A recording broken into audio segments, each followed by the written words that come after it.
After launching a full-blown attack targeting Hamas leaders in Qatar on September 9th, Israeli PM Netanyahu made another set of bold statements.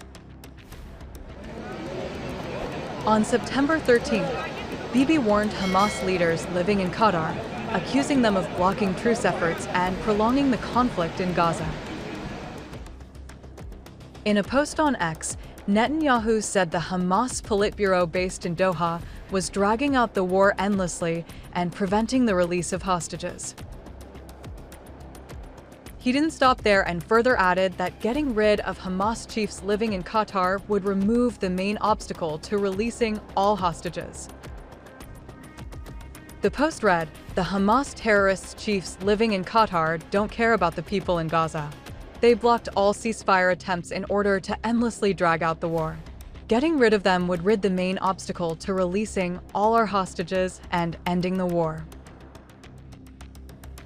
Netanyahu's statement comes amid repeated Israeli criticism of Qatar for hosting Hamas's top leadership, according to the Times of Israel. Earlier this week, Netanyahu compared Israel's campaign against Hamas leaders in Qatar to the U.S. response after the September 11th, 2001 attacks. In a video message, he said Israel would act against Hamas leaders wherever they are unless Qatar expelled them. To Qatar and all nations who harbor terrorists, you either expel them or you bring them to justice, because if you don't, we will, were Netanyahu's exact words. And I say to Qatar and all nations who harbor terrorists, you either expel them or you bring them to justice, because if you don't, we will.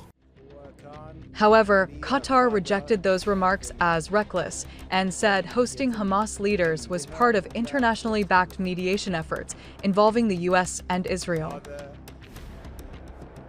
Netanyahu's claim that Qatar secretly harbored Hamas is a desperate attempt to justify a globally condemned crime, Qatar's foreign ministry said in a statement.